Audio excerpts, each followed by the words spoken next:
अब पहली समस्या जो उन्होंने बताई थी, बच्चे मर जाते हैं, और इसका एक साक्षात अनुभव मुझे हुआ। अगस्त का महीना था, जंगल में हमारा अस्पताल है आदिवासियों के लिए। दिन भर मरीज देख कर मैं शाम को घर लौटा, थक गया था, इसलिए बेड पे लेटा ही था और बड़ी तेज बारिश चल रही थी। अचानक दरवाजे पे खटखटाहट हुई, उठा, दरवाज़ा खोला, 2 औरतें मेरे घर में घुस गई। एक बूढ़ी औरत थी और दूसरी उसकी लड़की 20-25 साल की, और उसके गोद में बिल्कुल एक सिर्फ हड्डियों का जैसे बच्चा हो ऐसा एक छोटा बच्चा था। मैंने अपने बेड पे बच्चे को रखा और बच्चे ने मुझे सिर्फ 30 सेकंड दिए। मैं उसको देख रहा हूँ और मन में, डॉक्टरों को आदत होती है कि देखते देखते मन में डायग्नोसिस बोलते रहते हैं, अपने से ही बोलते हैं।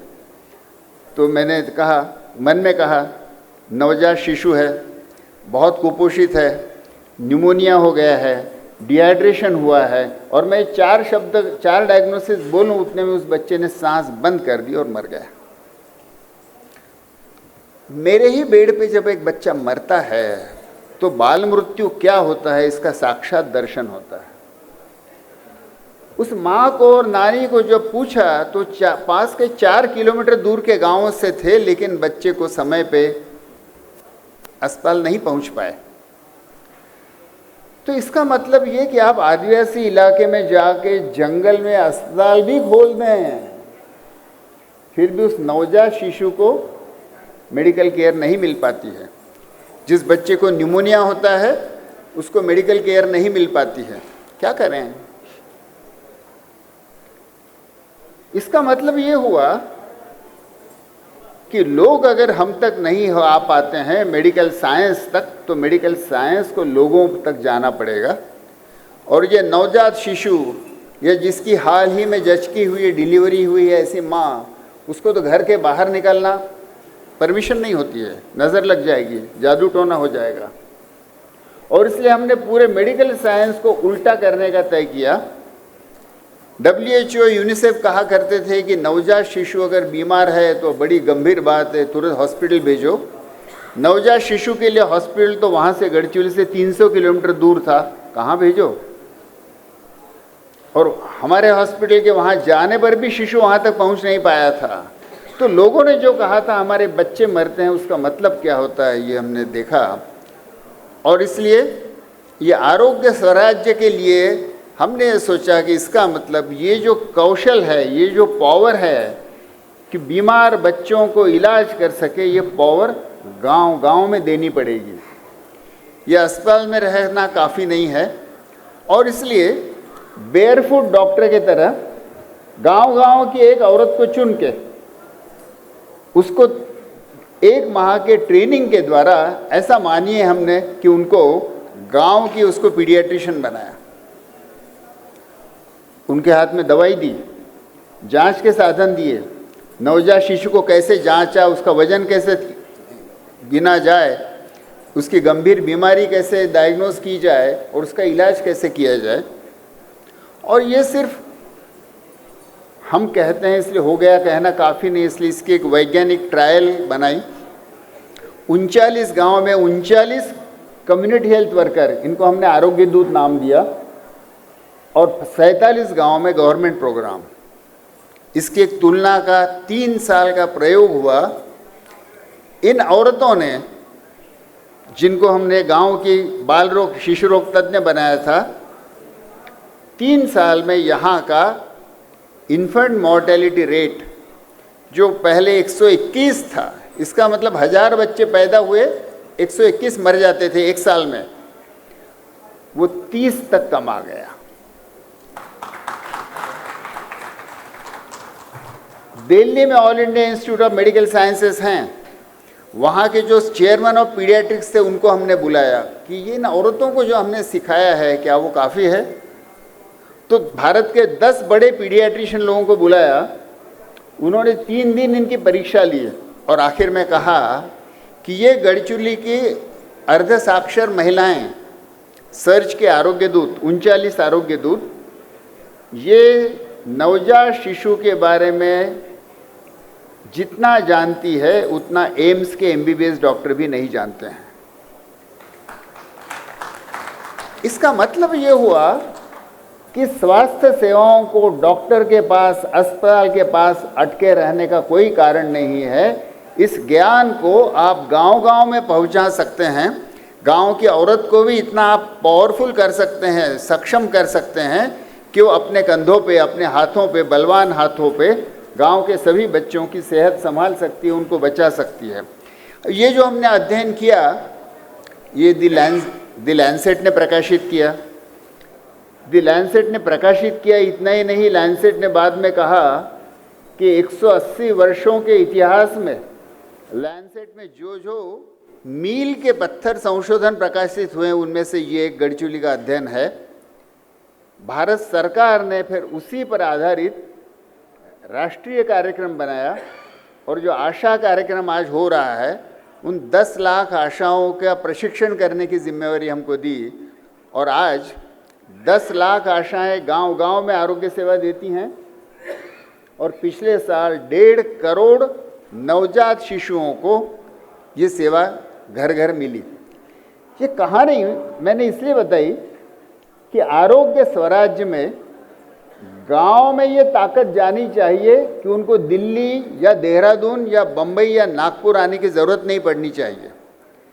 तो गांव में ही आरोग्य सेवा संभव है और इसलिए जन जन तक अगर हम सेहत पहुंचाना चाहते हैं तो हमको डॉक्टर और अस्पताल और मेडिकल इंश्योरेंस के बाहर जाके सोचना पड़ेगा कि लोग सक्षम कैसे बने, गांव सक्षम कैसे बने और स्वास्थ्य सेवाएं गांव तक ऐसे कैसे पहुंचे।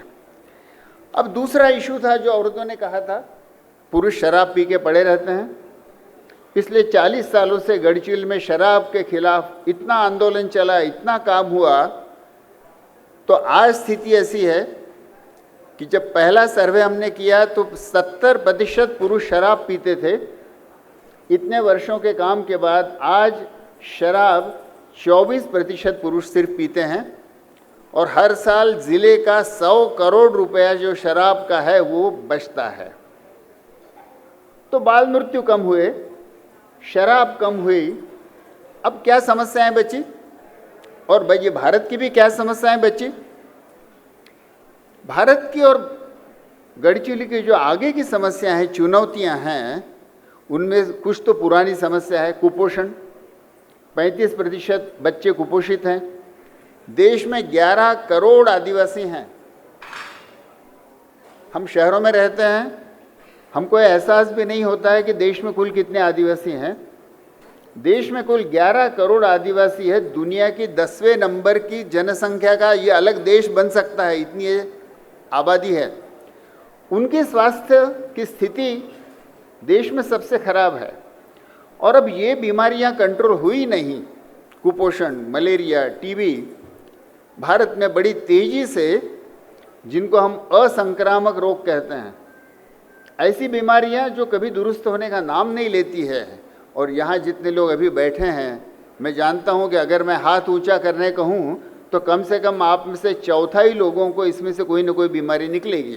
Blood pressure, diabetes, obesity, stroke, heart attack. तो ये जो असंक्रामक बीमारियां दुरुस्त नहीं होती हैं, एक बार हो जाए तो ज़िंदगी भर आपको डॉक्टर का गुलाम होना पड़ता है, लाखों रुपए की ट्रीटमेंट लगती है। और इसके साथ साथ ये बीमारियां भारत में अभी बहुत तेज़ी से बढ़ रही हैं। साथ ही साथ भारत में आज कितने प्रतिशत पुरुष शराब पीते हैं आप जानते हैं? WHO का ताज़ा रिपोर्ट कहता है कि भारत के 51% पुरुष शराब पीते हैं और भारत में पुरुष प्रति व्यक्ति 6 लीटर एब्सोल्यूट अल्कोहल, जिसका मतलब हुआ 600 पेग शराब पीता है। और भारत में शराब के 4 करोड़ व्यसनी हैं। तो नई नई समस्याएं पैदा हो रही हैं, हम पैदा किए जा रहे हैं। इनको हम कैसे रोकेंगे? अब ये जो आखिरी सब बीमारियां मैंने बताई, इनके लिए बड़े बड़े अस्पताल हैं, लेकिन दिक्कत ऐसी है कि जितनी मेडिकल टेक्नोलॉजी बढ़ती है वैसी उतनी कीमत भी बढ़ती है। और आप अस्पताल में भर्ती हो जाएं तो दिवाला तो लग ही जाता है, 10 लाख के नीचे तो बिल होता नहीं है। तो ऐसी हालत में हम किस ढंग की स्वास्थ्य सेवा, दिशा क्या हो हमारी? हमारे सामने एक मॉडल है जिसको नाम हम देंगे अमेरिकन मेडिकल अतिरेक मॉडल। इसलिए मैंने अतिरेक कहा कि मेडिकल टेक्नोलॉजी जो कुछ चमत्कार कर सकती हो अमेरिका के लोगों को उपलब्ध है, और चमत्कार तो बढ़ते ही जाते हैं, कॉस्ट भी बढ़ती जाती है। आज अमेरिका की मेडिकल केयर की हालत क्या है देखिए। अमेरिका का औसतन प्रति व्यक्ति जीडीपी जो है, तो प्रति व्यक्ति औसतन $68,000 per capita per year income है। उसमें से 18% मेडिकल केयर पे खर्चा होता है। इसका मतलब प्रति व्यक्ति $10,000 अमेरिका में मेडिकल केयर की एवरेज कॉस्ट है। हर साल खर्चा होता है, 18% जीडीपी। भारत उस तुलना में देखिए, भारत का जीडीपी जो है प्रति व्यक्ति $2,800, अमेरिका का 68,000 है, हमारा $2,800 है। भारत अपने 2,800 का 4% स्वास्थ्य पे खर्चा करता है। अमेरिका 68,000 का 18% स्वास्थ्य पे खर्चा करता है, हम 2,800 का 4% खर्चा करते हैं। इसलिए अमेरिका में $10,000 प्रति व्यक्ति मेडिकल केयर पे खर्चा है प्रति वर्ष, भारत का $112 है। $112 जिसके जेब में है, वो देश बाजार में जाके अमेरिका की बाजार जहां $10,000 प्रति व्यक्ति है कॉस्ट, वो मॉडल अगर उसका अनुकरण करना चाहे तो असंभव है। इसलिए हमारे लिए मेडिकल अतिरेक वाला मॉडल कोई काम का नहीं है, वो असंभव भी है, वो दिवालिया बनाने वाला मॉडल है। इसलिए हमको जिस मॉडल में हर व्यक्ति स्वस्थ होगा, अपने आप पे निर्भर होगा, स्वतंत्र होगा, ऐसा मॉडल हमको ढूंढना पड़ेगा। उस मॉडल को मैंने जो नाम कहा कि हमने आरोग्य स्वराज्य नाम दिया है, लेकिन उसमें क्या रहेगा? उसमें रहेगा कि हमारी जीवन शैली बदले। आज जो हम खाते हैं, जिस ढंग का आहार लेते हैं, घर में भी होटलों में भी, वो बीमारी पैदा करता है। स्वस्थ रहने की लड़ाई आपके और मेरे खाने के थाली में लड़ी जाती है। खाने की थाली जो है और औरत का रसोई घर जो है, वो हमारा कुरुक्षेत्र है, क्योंकि भारत के स्वास्थ्य का नियति वहाँ पर तय होती है। तो हमको जीवन शैली ऐसी अपनानी पड़ेगी कि जिसमें हम स्वस्थ रहें। हर एक को व्यायाम और योग, इसको अमल में लाना होगा। व्यसनों से हमको मुक्ति करनी पड़ेगी, और गांव-गांव में हमको आशा, और वैसा ही एक पुरुष कार्यकर्ता जो पुरुषों का भी इलाज करे, उसको मैंने अपना नाम दिया है, उसको अशोक। जो शोक को हटाता है वो अशोक। तो गांव-गांव में आशा और अशोक, एक 10 लाख आशाएं और 10 लाख अशोक, ऐसे 20 लाख लोगों की हमको एक महीने में आर्मी खड़ी करनी पड़ेगी। जो गढ़चिल में जिस ढंग से हमने देखा कि बाल मृत्यु कम हुए, सरकार स्वास्थ्य पर आज, भारत की स्वास्थ्य नीति है कि 2.5% जीडीपी खर्चा करेगी। अब 2.5% के पास में जाना संभव नहीं, तो जो 1.25% खर्चा करती है सरकार, लेकिन उसमें पानी का खर्चा और कुपोषण का खर्चा ज़बरदस्ती से जोड़ के सरकार ने उसको 2% आंकड़े पे बनाया है। वास्तव में तो सरकार सिर्फ 1.25% खर्चा करती है जीडीपी का। राष्ट्रीय नीति के अनुसार 2.5% होना चाहिए, और अगर 2047 तक हम विकसित राष्ट्र बनना चाहते हैं, तो विकसित राष्ट्र तो 10% जीडीपी स्वास्थ्य पे खर्चा करते हैं। हम सरकारी आंकड़े भी अगर मान ले तो भी 2% जीडीपी हमारा स्वास्थ्य पे खर्चा होता है। तो इसको बढ़ाकर पहले 2.5% और फिर 10% करना पड़ेगा। तो जन जन के सेहत के लिए एक बड़े क्रांति की ज़रूरत है। वो क्रांति सरकार को भी करनी पड़ेगी, अपने खर्चे में सेहत पे जो खर्चा है और गवर्नमेंट की जो योजनाएं हैं वो कैसे गांव-गांव तक, गरीब तक पहुँचे, और ऐसे नहीं पहुँचे कि जिससे अवलंबन बढ़े, ऐसे पहुँचे कि जिससे आत्मनिर्भरता बढ़े, आरोग्य स्वराज्य बढ़े।